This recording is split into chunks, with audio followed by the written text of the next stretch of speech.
everybody's doing well. So we're going to call to order the Greater Nashville Regional Council. And first on our agenda is the approval from the minutes of February 19th, 2020. I hope you've had a chance to look at those. And if you have, and those look correct, I need a motion for approval.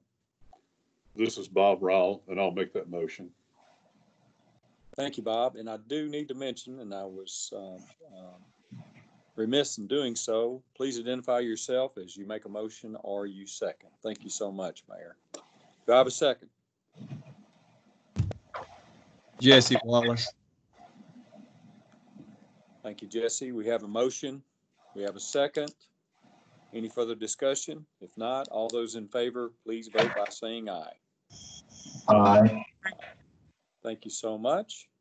Next on the agenda is comment. If there's anyone on this Zoom call that would like to comment or email us later, please speak up and we will listen to your concerns or any information you have on any agenda item.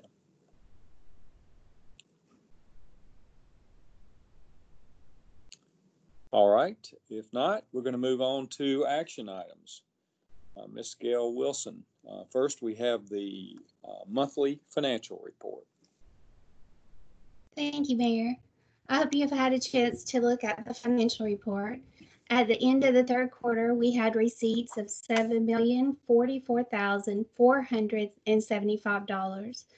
We had expenditures totaling $10,142,989, and we had available cash after the TCAT advance is deducted, equaling $1,984,327.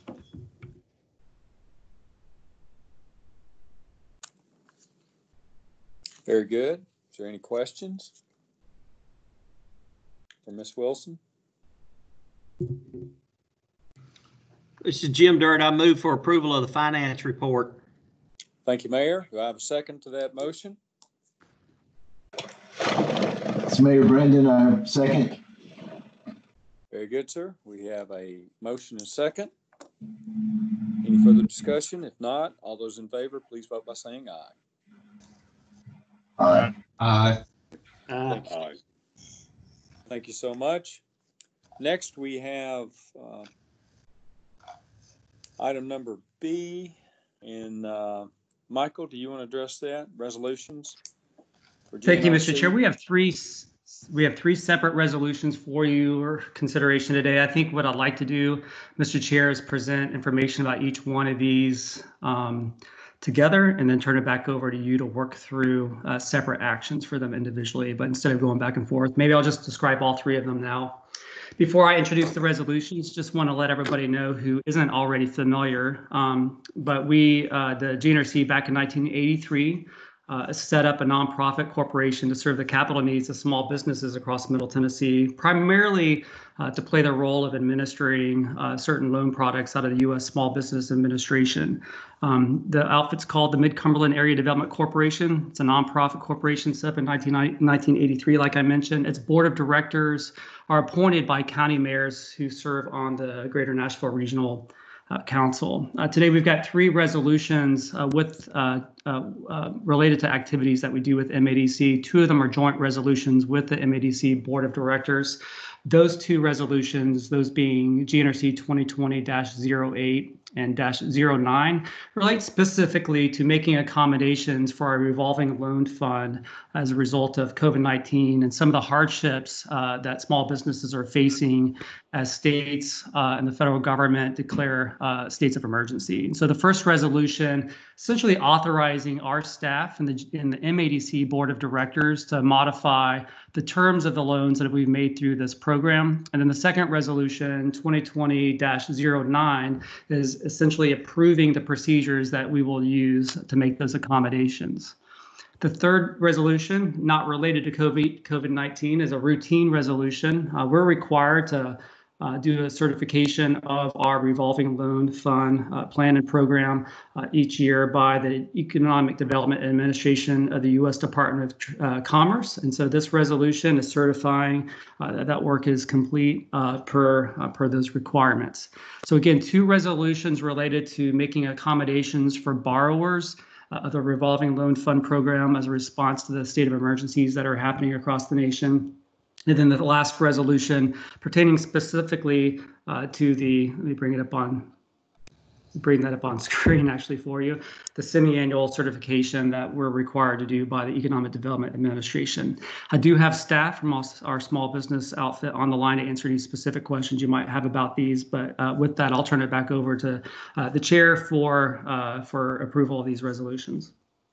Thank you, Michael. We'll address these one at a time. On the first resolution, 2020-08, are there any questions for staff or Michael? Yes, Mr. Chair, I've Yes. got a quick question. What are the accommodations? How much money is involved in how many loans, and what and why? So we've got Rhonda Smith on the phone. I appreciate the question, Mayor Cooper of Nashville. Rhonda Smith, who is a senior credit analyst for GNRC, who works on behalf of the Mid-Cumberland Area Development Corporation Board. Rhonda, could you give a sense of the type of hardships and the volume that we've seen across Middle Tennessee up to this point? Yes, so this would be for our existing loans and, of course, any new RLF loans that we would make.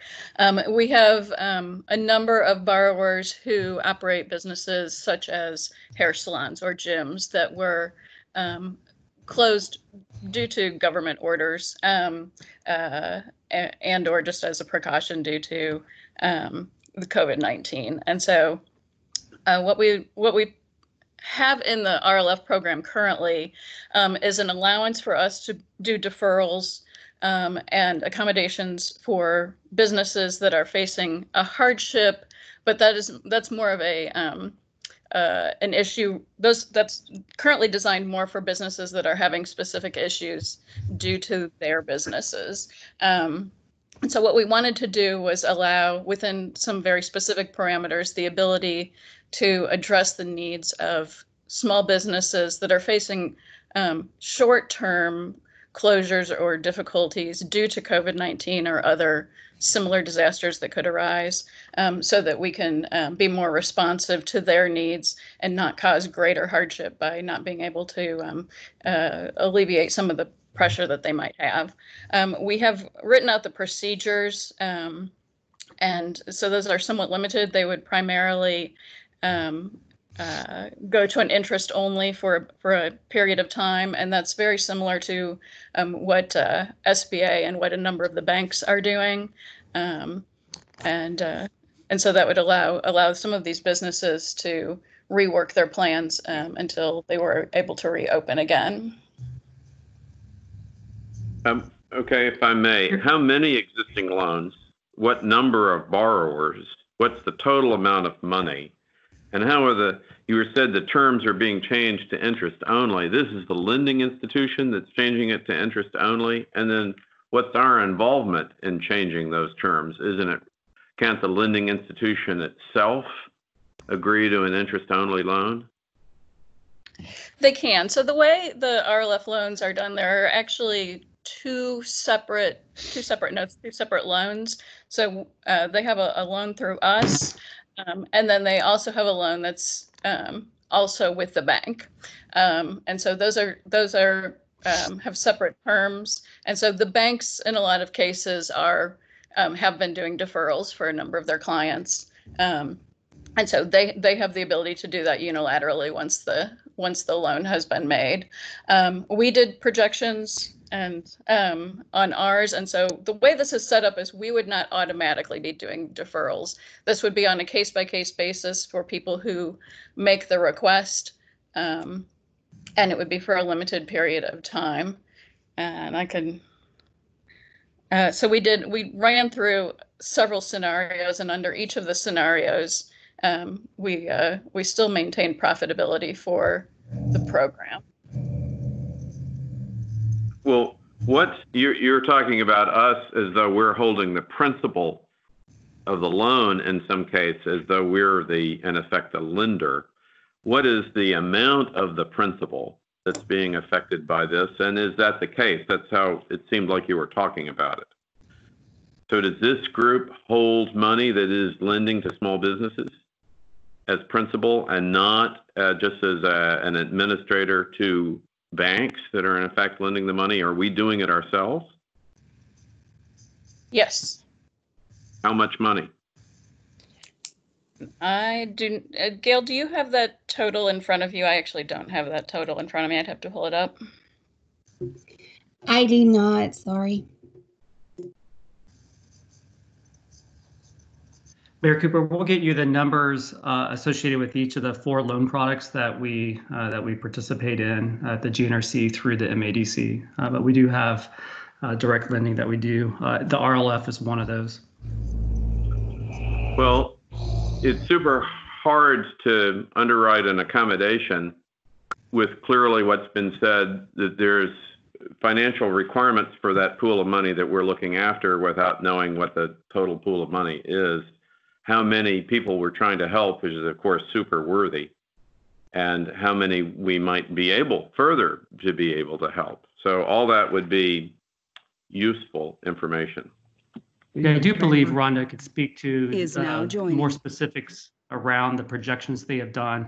And Rhonda, just clarify for the board, we haven't actually exercised any of this sort of discretion up to this point, have we? As it relates specifically to the hardship caused by government orders. And then 2, my question is, have we had any borrowers who have made specific requests of us at this point? We have not done any yet, and we had a couple of people early on who made the request, and now that they've been able to reopen, have said that they prefer not to. They prefer to go ahead and continue making payments on their loan at this point and not take advantage of it if it's approved. So, okay. Well, I do think it's important to know how many borrowers we are serving with how much money under this program. Understood. Yeah, we do have that information. It's just not in front of our staff this morning. We'll get that out to you. But I think what the resolutions are doing are not automatically approving any changes in terms. They're authorizing staff to work with the board of directors for the agency or the organization that is actually responsible for administering those loans, which is the MADC, and a set of procedures for doing so. I think, as we go through this on a case-by-case basis, we'll need to keep record of ultimately the financial impact that this would have to our organization, and that information will play into the subsequent decision to grant any modified terms. MADC board is not sovereign in this regard. Why is our action required? Wouldn't they be the sovereign entity to determine the accommodations? It's a joint effort between the GNRC and the MADC. The MADC is the sovereign of the program and the operational decisions, and we're essentially authorizing the GNRC staff, which is also staff, to the MADC to work alongside that board through the set of procedures that we've presented to you. The RLF is a little bit different, and please correct me if I'm wrong, Rhonda, in terms of the lending products that the MADC administers, because this is a loan program that's actually born out of a relationship between the Department of Commerce and the Greater Nashville Regional Council directly. The Department of Commerce has a pretty good practice of contracting with development districts across the nation for these types of programs that support economic development initiative. That's really what that third resolution is reflecting. Okay, but this resolution, we have a contract with MADC to be the governing authority of those funds for the actual lending. So we're the governing authority and not the MADC. And then I thought this was all about SBA loans and not Commerce grants.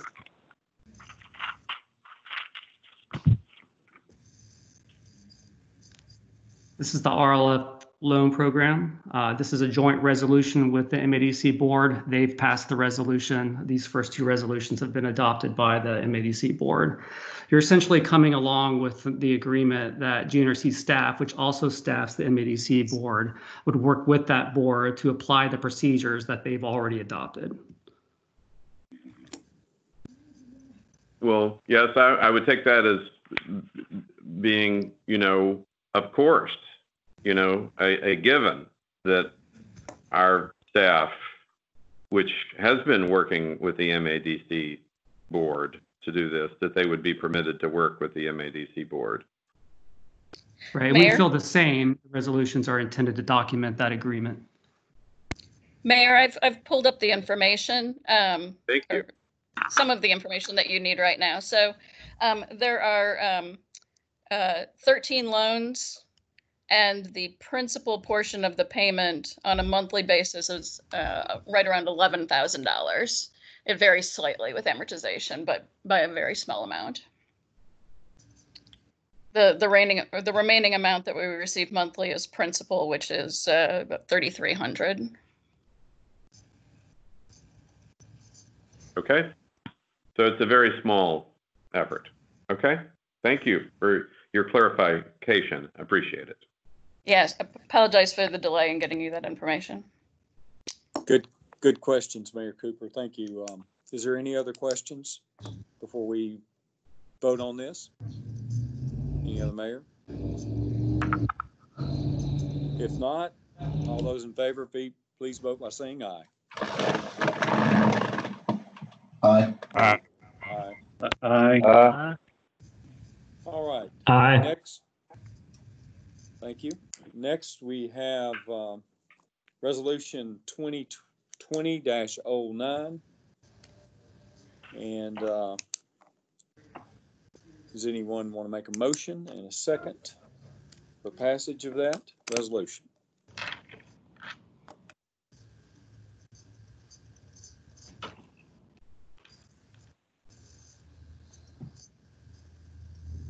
This is Mayor Kirkman, Westmoreland. I'll make the motion.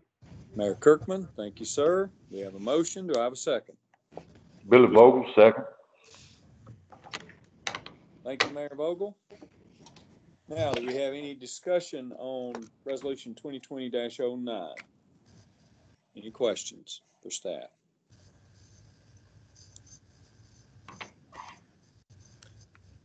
If not, all those in favor, please vote by saying aye, please.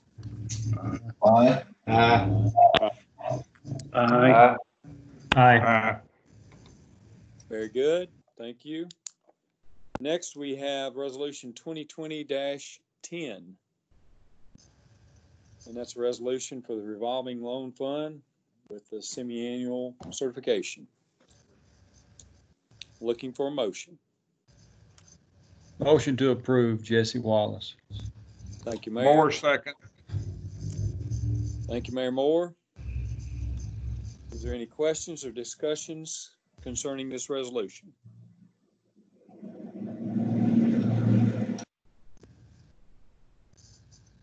If not, all those in favor, please vote by saying aye.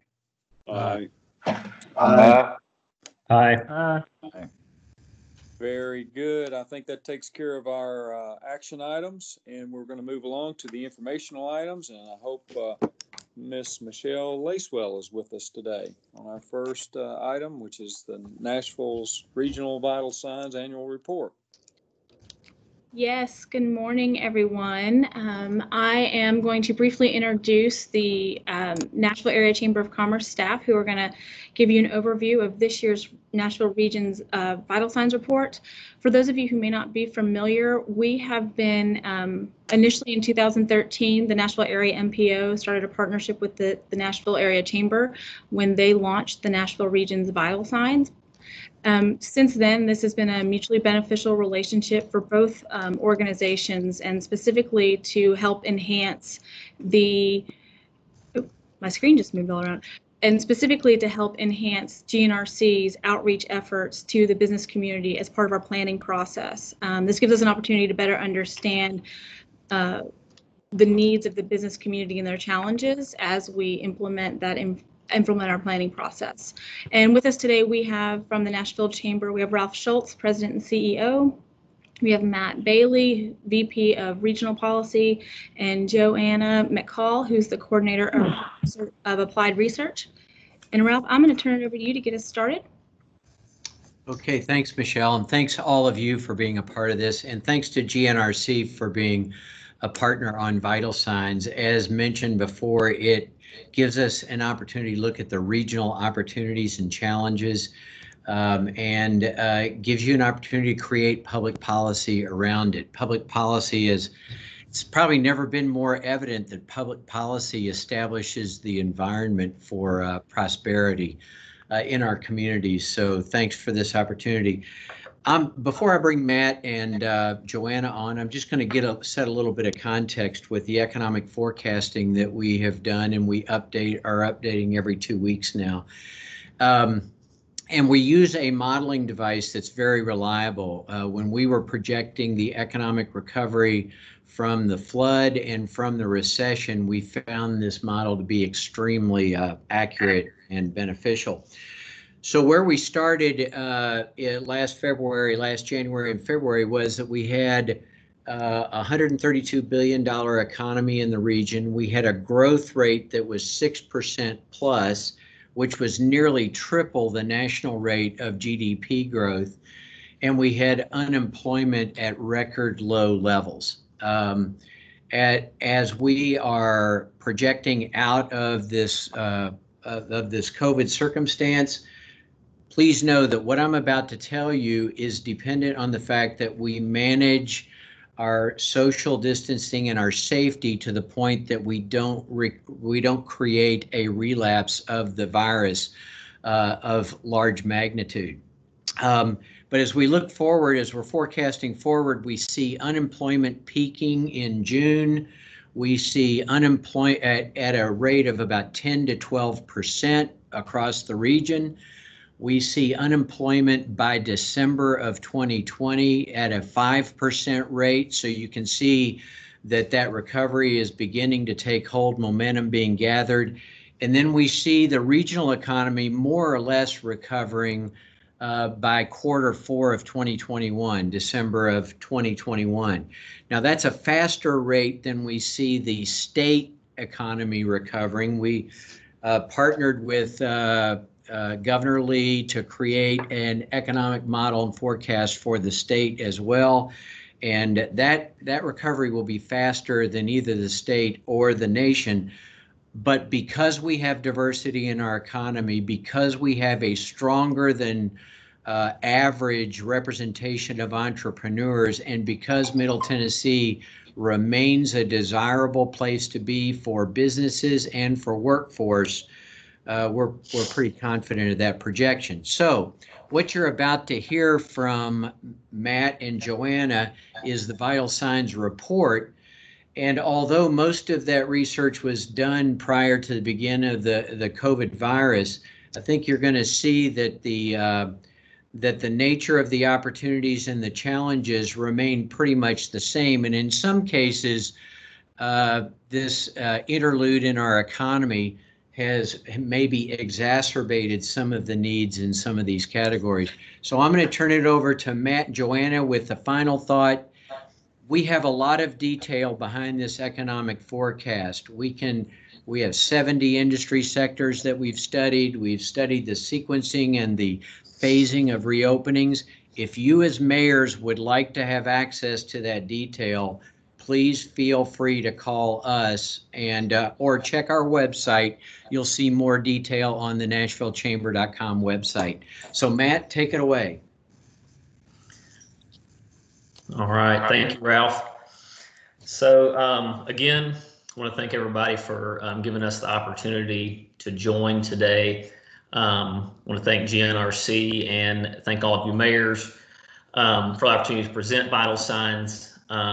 We're going to give a short overview and rundown of the Vital Signs report this year. If you would like a more in-depth presentation, we're always willing to come out to your respective city, county, or town to do an in-person meeting down the road, or of course right now conduct a virtual meeting for groups as well. So I do want to start out by thanking GNRC, Michael, Michelle, and their team for partnering with us on this project every year. Great partnership. Great work was done on survey questions before we started this project. So a big thank you to GNRC for this partnership on this project. Also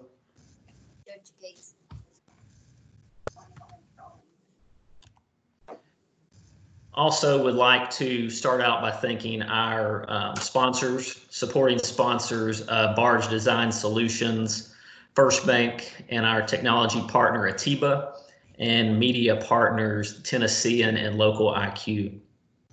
Couldn't put this product out and do this research without our partners. So huge thank you. I know we have a few of our partners on the call today. So again, thank you to you guys for your sponsorship and your support of this project each year.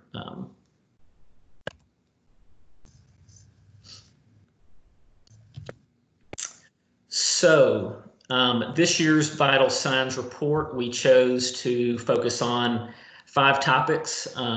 These topics were distilled down through conversations with several mayors throughout our region, as well as GNRC staff.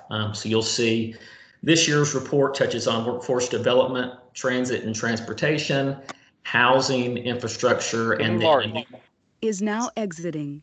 And then a new topic this year is actually solid waste, which I know most on this call have done a lot of research with and is very familiar with that topic.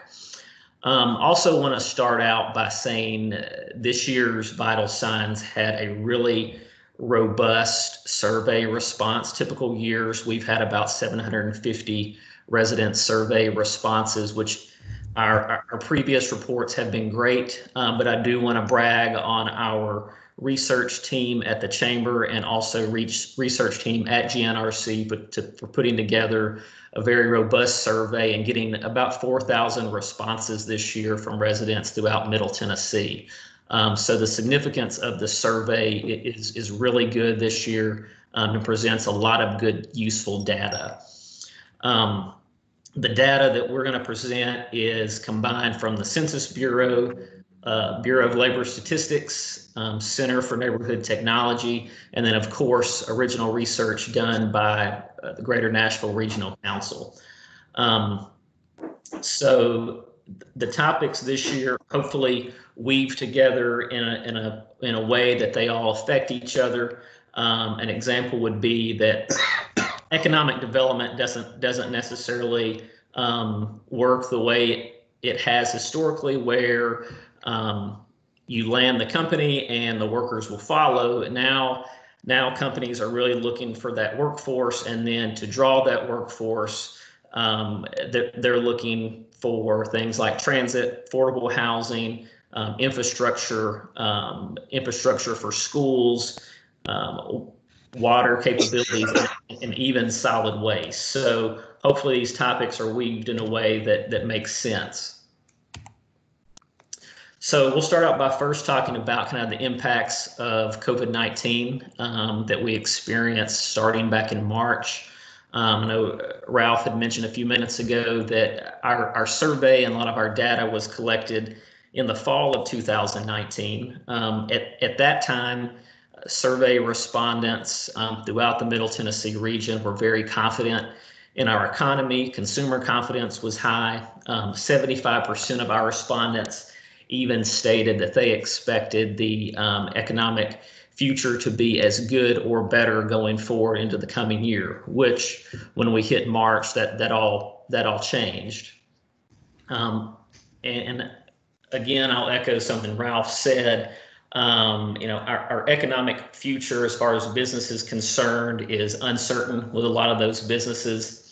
Some of those challenges and opportunities are probably going to be exacerbated by the outbreak of COVID-19. And it's incumbent, I think, upon us to continue study and see how we can best tackle those challenges and opportunities as they will require more attention going forward.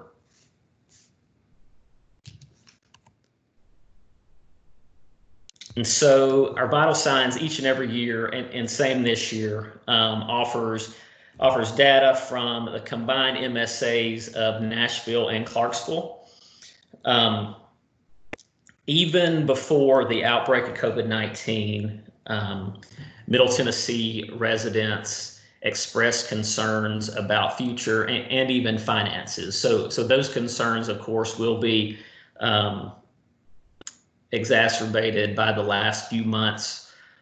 And even before March, at least 37% of Middle Tennessee residents were living paycheck to paycheck. That was interesting to find out, and we're interested to see how that changes as new data comes in.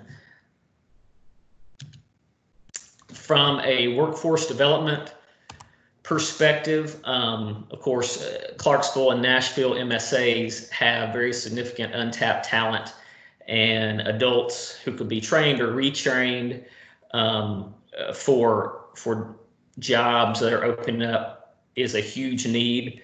The Vital Signs survey revealed that a lot of the workforce realizes that opportunity. In fact, 36% of Middle Tennessee workers feel that they might need additional education to thrive in the future workforce. However, 25% already said they intend on going back to receive some sort of formal education or certification in the next 2 years. So that was good to hear, that people are already planning for that evolving workforce opportunity. So in the next 10 years, some occupational skills gaps will be present.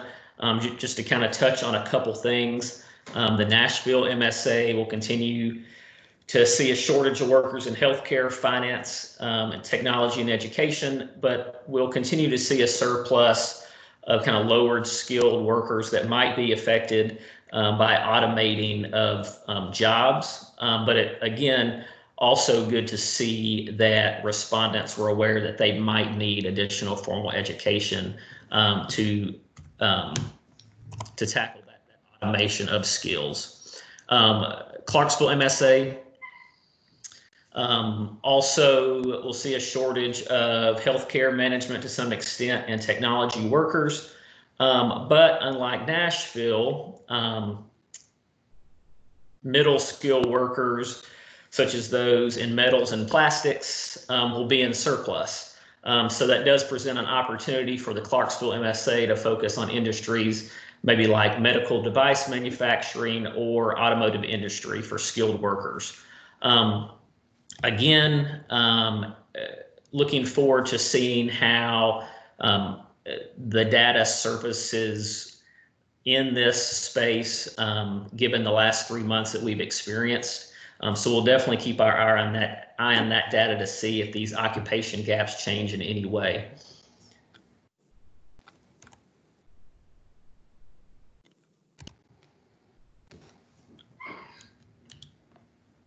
So next we'll move to kind of the hot button issue of transit and transportation, which I know everyone on the call is very familiar with. So again, our survey respondents, of course, the last couple of years have replied that it is important to them that our Middle Tennessee leaders come up with a mobility plan solution that includes a funding strategy. However, when you ask those same residents their appetite for a tax increase or funding mechanism to achieve those solutions, the support for those funding mechanisms is still very low. Again, probably not surprising to everyone on the call. So one thing we did want to do this year is to change the conversation mildly from congestion and maybe shaving 30 seconds, 2 minutes off of a commute time to really looking at how mobility solutions connect people to jobs, connect people to civic life, and participate in the economy in our region.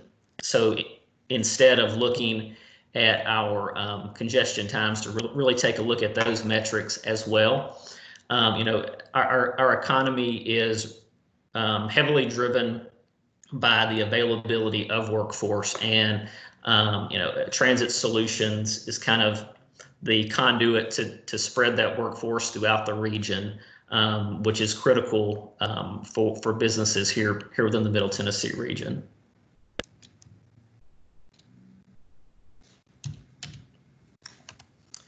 So there's a lot to unpack on this slide here, but I'll just touch on a couple things. When we asked respondents what would their top strategy be to improve traffic conditions, it's probably not surprising to most of you that respondents replied to expand existing roads.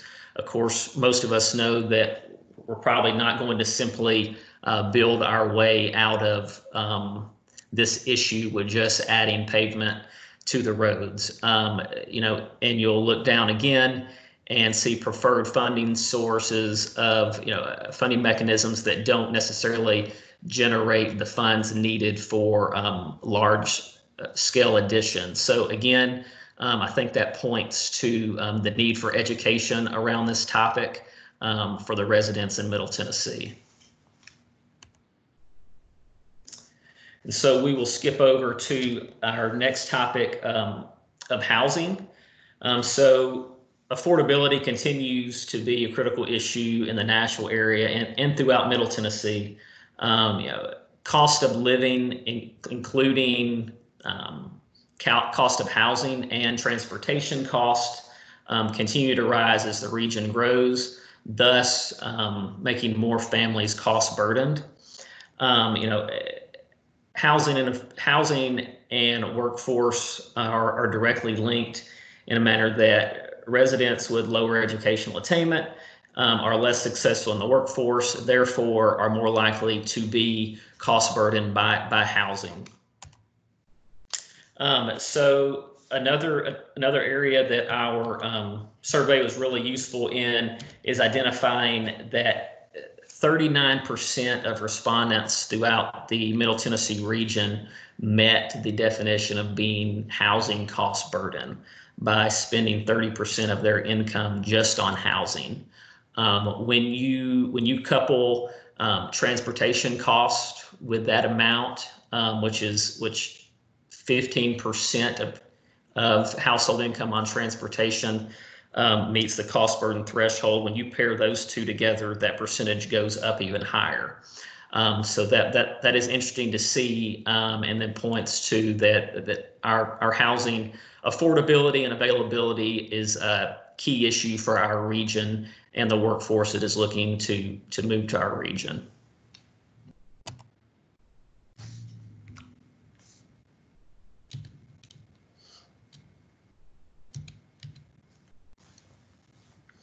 So just wanted to mention as well, and if Michael or Michelle want to jump in on this, they can, but I know that GNRC and you guys are looking at possibly doing a housing assessment coming up in the near future. So I know that will be a very useful resource in this space. So did want to make sure and mention that assessment as GNRC plans for work going into the next months. So also as our region grows, the need to maintain and build new infrastructure does exist. That accounts for nearly $8 billion across the region, and I know it impacts your local budgets greatly as well.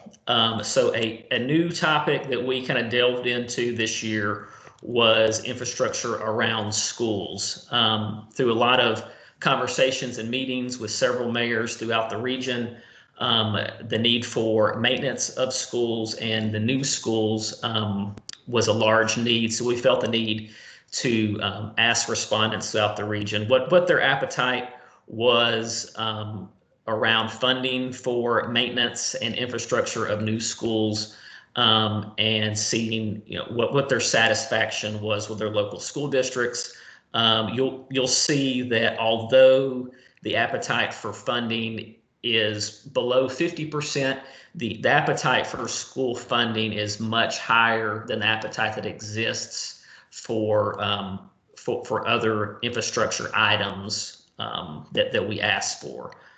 So, it also came back that 55% of respondents are very satisfied with schools within the region. So that was really good to hear as we do seek to draw additional workforce to the region who also look at our quality of schools. Again, I know a lot of you experience probably complaints, concerns, and as well as large budget items for infrastructure needs in your respective counties or cities. But it was also good to hear from survey respondents that for the most part, respondents and citizens throughout the Middle Tennessee area were satisfied with the quality of infrastructure that exists within their communities.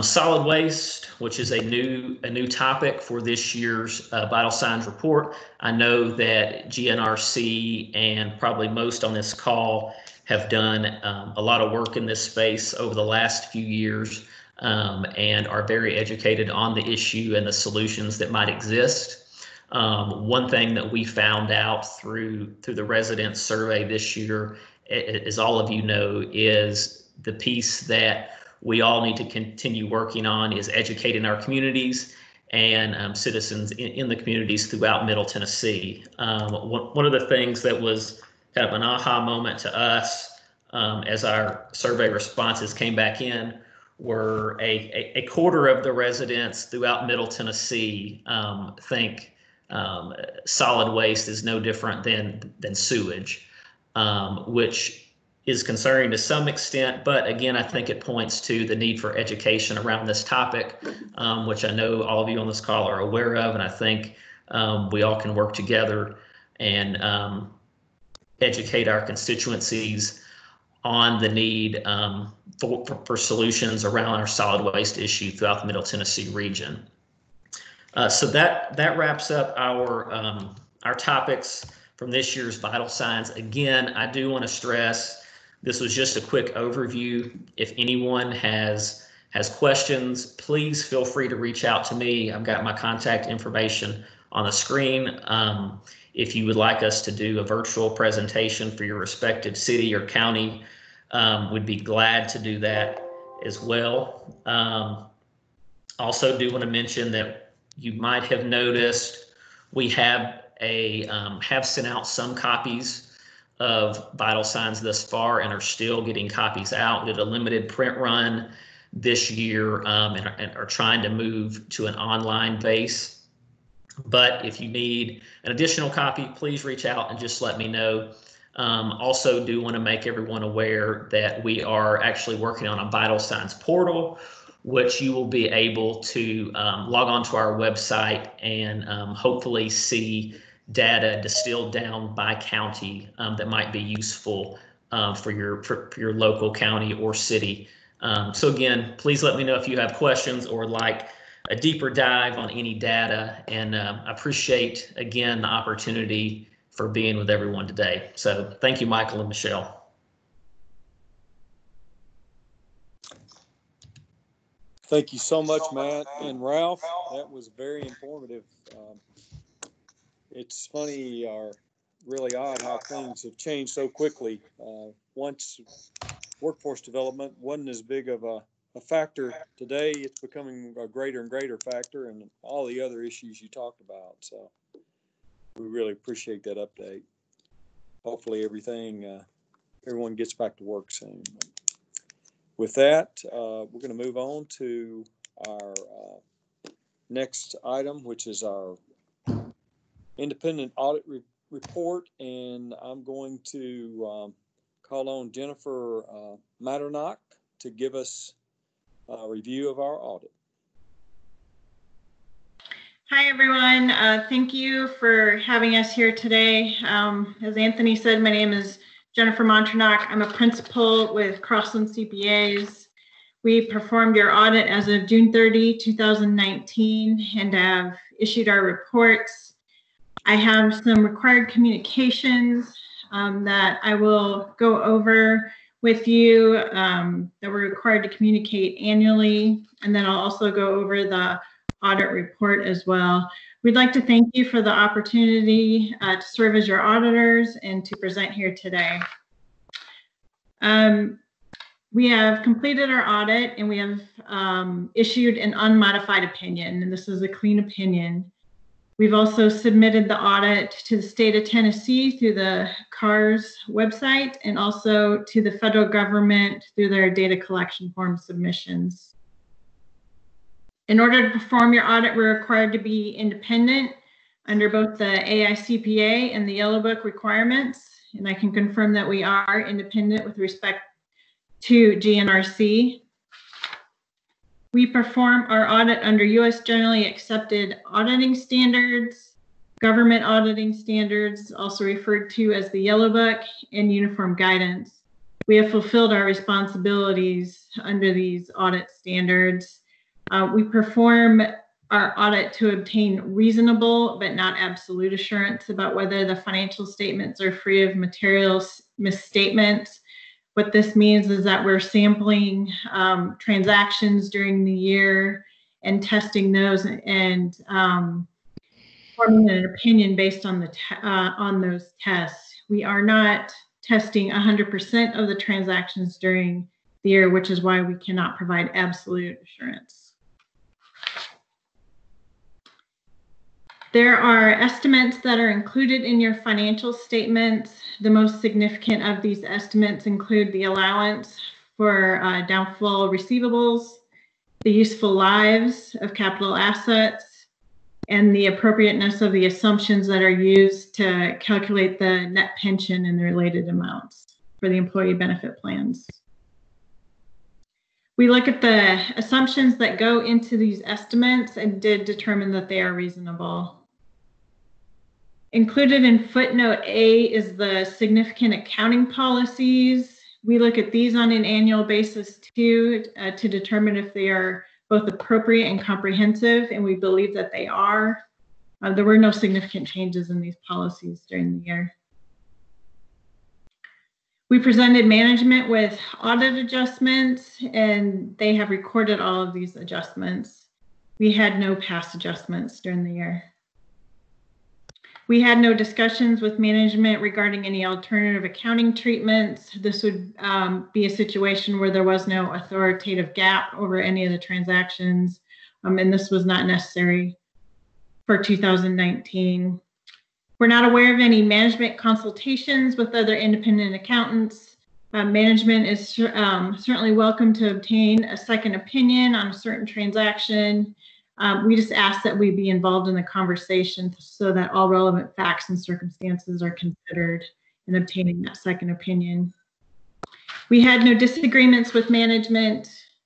Any issues that were discussed prior to our retention as auditors were not a condition to us being hired as your auditors. We encountered no difficulties in performing the audit, and we did not identify any fraud or illegal acts during our audit. I also want to bring to your attention some recent accounting pronouncements that will be applicable to GNRC in the coming years. The most material and that will have an effect on GNRC is a standard related to leases. The GASB did delay the implementation of the standard due to COVID. It will now be effective for GNRC in fiscal year 2022. The standard is going to put your leases on your balance sheet. The most material one will be related to your building leases. There'll be an asset on the balance sheet with an offsetting liability. The asset will be depreciated over the lease life, and the liability, as payments are made, will be reduced. In the income statement, there'll be depreciation expense on the building as well as interest on the payments that are made. And we will help management in the implementation of this standard. We have found that it is complex, and we're happy to help in that implementation. We also issued a management representation letter to management, and they have signed this letter and returned it to us. The representation letter, what management is representing to us is that they believe the financial statements are materially stated, and they've provided all relevant information to us during the audit. Any questions on those communications before I move on to the financial statements?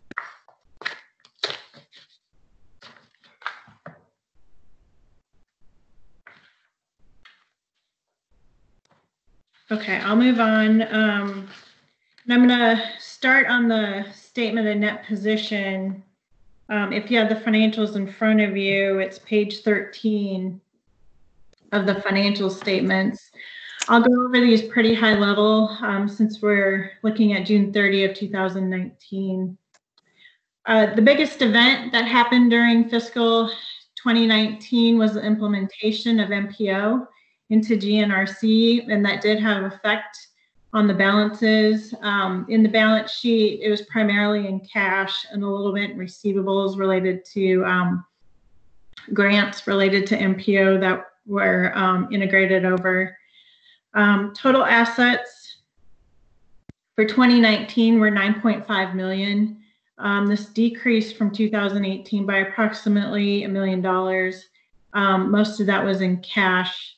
There was an influx in the previous year in cash with that integration from MPO. The line of credit was paid off at year end, so that decreased the cash, as well as some timing with other cash payments.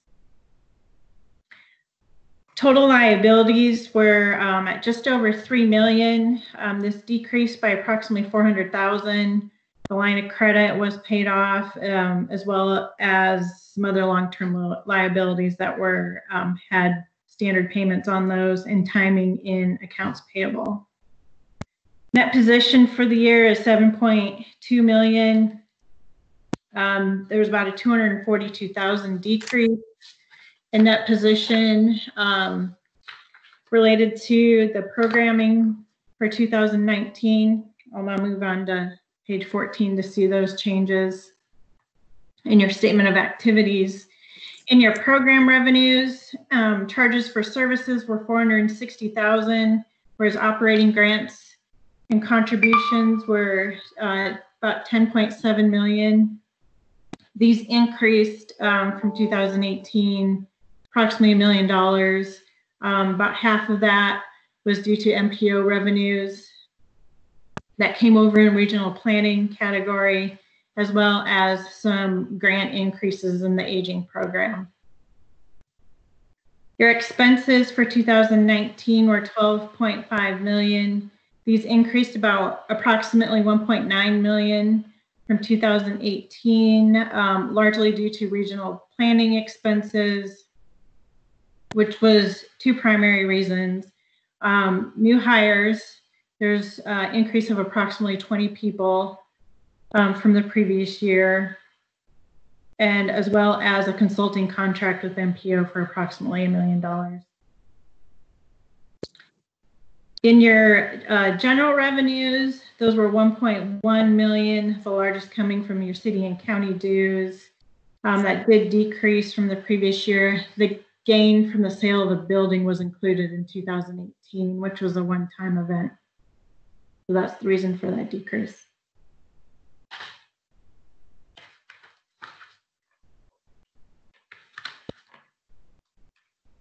Then I'm going to move to the back of the statements.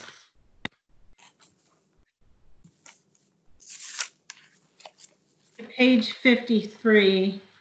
This summarizes our yellow book and our uniform guidance procedures, the compliance procedures that we performed. Starting at the top, this summarizes our audit results, unmodified opinion on the financial statements, the internal control over financial reporting. We had no findings.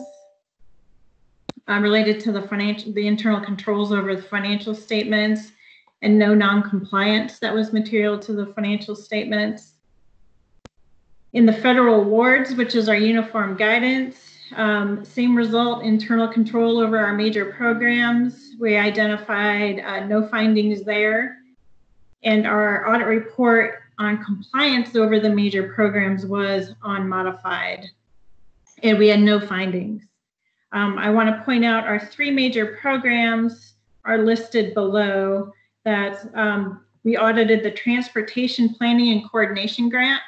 That was new to GNRC that came over in the integration with MPO. We also audited the Revolving Loan Fund and the Medicaid cluster. I want to point out there are no findings this year, which has been an improvement over several years. The first few years, there was material weaknesses over the financial statements. Last year, we had 2 significant deficiencies, and this year we have no findings to report. We did not identify any. Gail and her team have been working really hard to remedy these findings over the past few years, and have gotten your financial statements to the point where they're in very good condition and free of material misstatements. So just want to give a good congratulations out to them and thank them for their hard work in remedying those findings. On the last page, we're also required to provide an update on any prior year findings, and it relates to the previous year. We had 2 last year, and those were both resolved in 2019. So I just want to point that out. Any questions?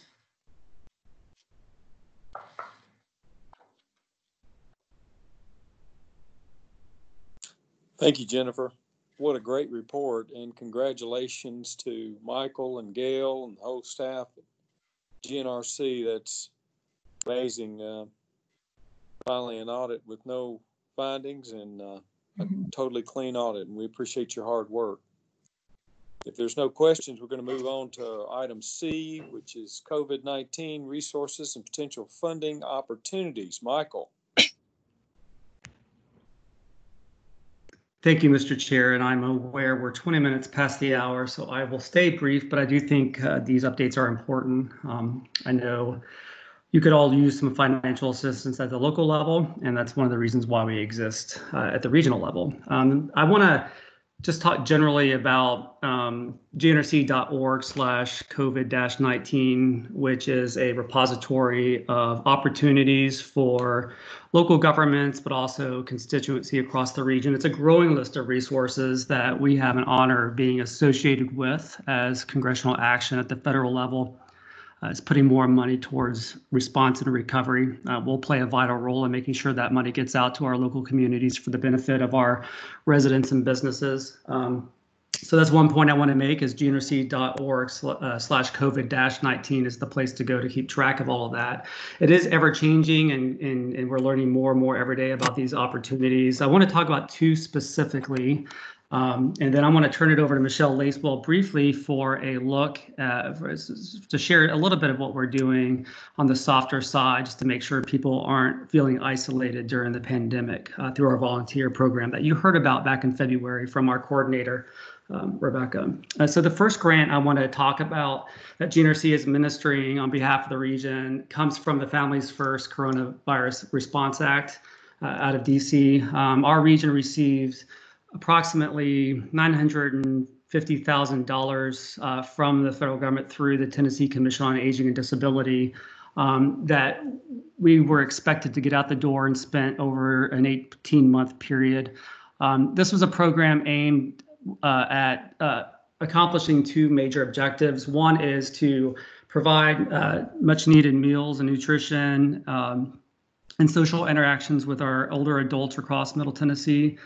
The other objective, and really more of an emphasis, to be honest with you, was to provide financial support to local business restaurants that were struggling as a result of the orders to close their businesses or their dining rooms specifically. And so we got about $950,000 from that program.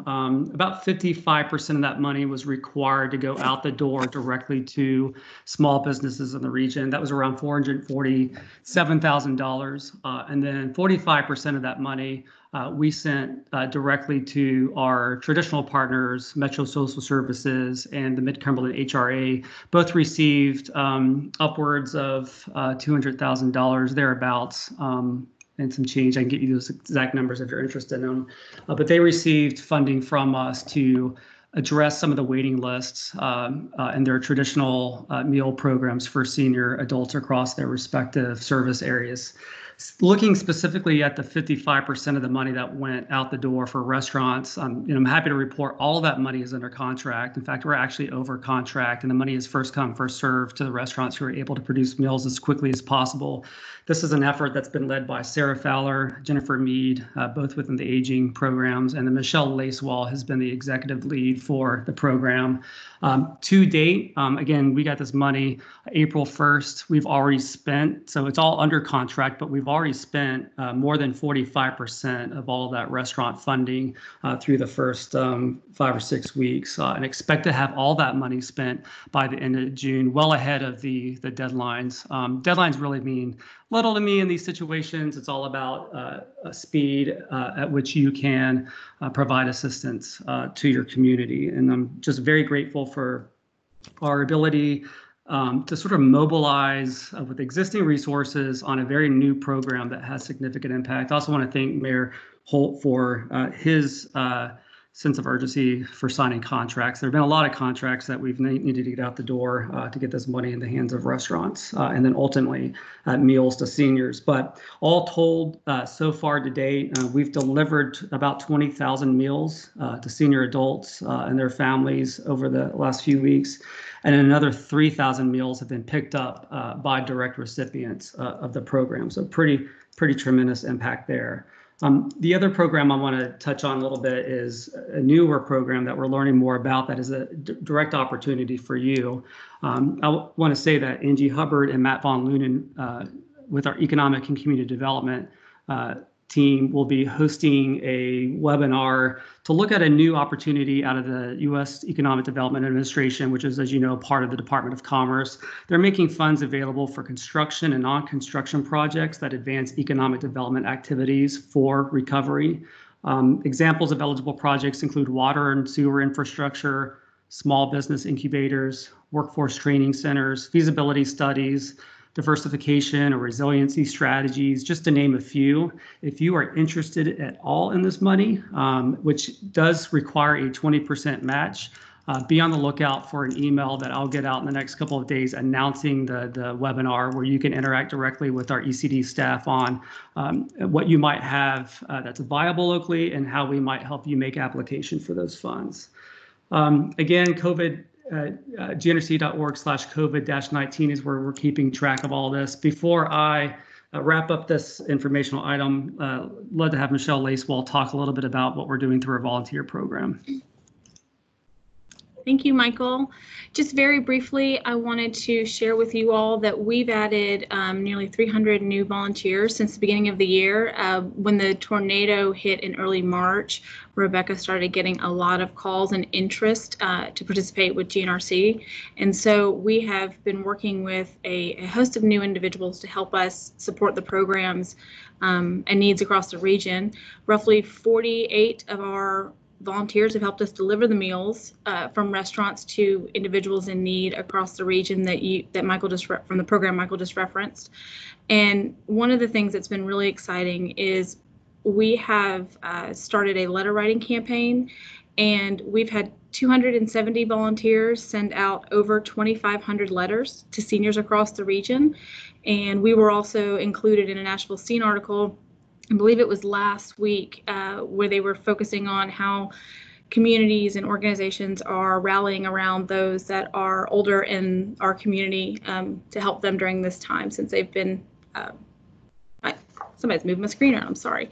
So we're really excited about that. And if you follow us on social media at the GNRC, on all of the platforms, we've been sharing photos from our volunteers as they've been doing these letters for those in our communities, and it's been really great. So we're very proud of, I'm really proud of our team and our volunteers for getting that moving, and as much as we've done so far. Michael, I'll get it back over to you. Thank you, Michelle. And I am starting to experience some sluggish internet performance, which is probably a sign for me to stop talking. So I will turn it back over to the chair for next items on the agenda. Thank you, Michael. Looks like we're ready for regular reports, and I've got a brief report. I want to really thank you, Michael, especially Mayor Moore, for our weekly meetings. You know, I personally have learned a lot on how our mayors throughout the region are dealing with trying to keep our citizens safe, the staff of their entity safe, and continue to operate and provide the services, the needed services that the entire region expects from us. But, you know, as I think about that and think about us connecting and sharing information and reaching out to each other and helping each other, I'm thinking now about the challenge that lays in front of us, and that is to make sense of the budgeting process for our upcoming year and trying to determine what revenues are going to be available. I know we're all going to be challenged to some level, maybe some more than others. But as we go through that, I hope we will continue to pull off each other's knowledge, to lean on each other, to get us through this very challenging time right now, because it seems like as things, the infection rate slows and things slow down on the public health issue, then we're really going to be challenged again, like I said, on the financial part of it and trying to get our businesses open. But I can tell you, I want to thank all of you on how valuable your information is. When I've reached out to anybody, you've had great ideas. And that's the only way we're going to get through this, is just pull together as a region. And it's been amazing. I think what doesn't defeat us makes us stronger, and we're not going to be defeated by this. We're going to continue to pull together. So thank you all. And we've had a fairly long meeting day today, so I'll turn it back over to you, Michael, and staff report. Thank you, Mr. Chair. One last grouping of items for you. I just want to thank Ralph Schultz and Matt Bailey and the Chamber staff for being with us today. This is a partnership we've had with them for a number of years now. We took a trip together to Toronto some years ago on the leadership study mission and learned about their vital signs effort there and the impact that had on policy making. So it's without hesitation that we dive deeply into this with them each year. The information that they glean from the research that is done between the two teams, I think, is instructive for you all as you're setting policies across the region. And, you know, and y'all have real authority and a real mandate to do so. Some of this has already been alluded to, but, you know, y'all last year endorsed the region's first ever solid waste plan through the efforts of the Becky Caldwell and our planning team and the solid waste directors across the region, which convened with us on a monthly basis to talk about real-time issues. Angie Hubbard and the ECD team, as Matt referenced, is about to begin a housing assessment across the region with the goal of ultimately creating a housing strategy to not only ensure affordability, but to make sure that we have a housing stock available to support the growing economy. And of course, there's a new twist on that analysis as we enter the post-COVID-19 world that we'll have to be aware of. We talked at length about the regional transportation plan at the Transportation Policy Board meeting this morning as another example of where y'all are mobilizing and policy making and executing decisions around programming dollars for infrastructure investments. GNRC also leads in the development of the Comprehensive Economic Development Strategy, which is our role in helping to align the vision and the initiatives of the private sector, which are often led by local chambers and, of course, the Regional Economic Development Organization, which is headed up by Courtney Ross, aligning those efforts with public infrastructure investments in water, sewer, transportation, schools, so on and so forth, to support that workforce and the quality of life to grow our creative capital. And then also on the infrastructure needs assessments that were referenced, of course, Sean Falzer for the last couple of years have been leading efforts to better understand what the capital plans are for every single local community across the 13 county area. And he's a real go-to, and his team is a real go-to. Elham Daha, who's on the phone with us today, are really just top-notch experts who can translate a lot of the findings from the vital signs research that you heard from Matt about today. So really proud of our role in intersecting those issues and thinking comprehensively and broadly about quality of life to translate that into real policy making and programming decisions that y'all decide each month. Finally, want to end on a couple of operational updates. One related to a conversation we started back in February as y'all entered your budgeting process. Of course, y'all were in a much different place than you are now, but we had a pretty good conversation, at-length conversation with our finance committee last week regarding the proposed dues increase. We do ask at this time that you keep those as placeholders in your budget, but I assure you we are turning over every single stone, and we're going to be talking at length with that finance committee over the next several months as we approach the adoption of our budget in September to make sure that anything we do with dues is absolutely necessary. You know, in general, the bottom line here is that the money that you pay into GNRC is intended to leverage investments back into your community. So we would hate to lose out on the opportunity to match or draw down funds that are direct investments. And we can itemize those direct investments for you to compare against the dues that you pay in.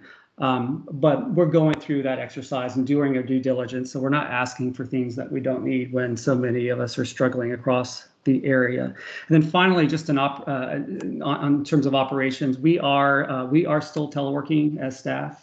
We effectively have closed our downtown Nashville office at Butler's Run. It's accessible by staff, but we're not doing anything there on a regular basis. The Metro Center office remains open for the purposes of supporting the staff that are working from home with print jobs and mail and supporting the finance team in terms of checks that are coming in and going out.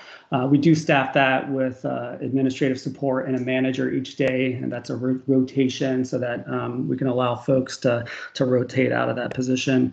But those are our operations, and we plan to be in this situation until phase 4 of Mayor Cooper's reopening plan.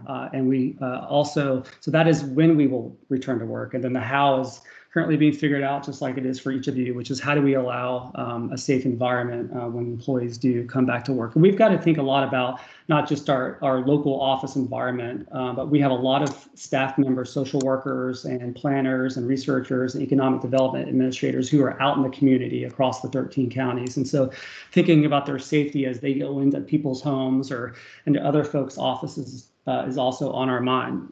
Those are the updates I have for you, Mr. Chair, members of the board, and I will turn it back over to you for any other business. Thank you, Michael. Is there any other business we need to attend to today, or anybody have anything we need to address? Yes, I've got one comment. I sent the area county mayors and city mayors an invitation for Zoom, and just kind of to do a thank you to NHC Healthcare Systems for the great work they do with the senior citizens and folks that are discharged from area hospitals for rehab. So I've got that set up at 1 o'clock. If some of the mayors want to join in on that Zoom meeting, and I'll record it and put it out on NHC Healthcare's Facebook for their staff and residents that are seeking treatment. Now, this is our mayor from Coopertown, right, sir? Right. Yeah. Yes, sir. Thank you. Thank you for that. Okay. Any other business? If not, I'm looking for one more motion. I make a motion to adjourn. Very good. Thank you. Second, Moore. Who was that? Moore. Who is that? No, didn't mean. Thank you, Ken. I hope everyone has a great John. week. Is now And, exiting. Thank you for attending the meeting. Have a good day. Thank you.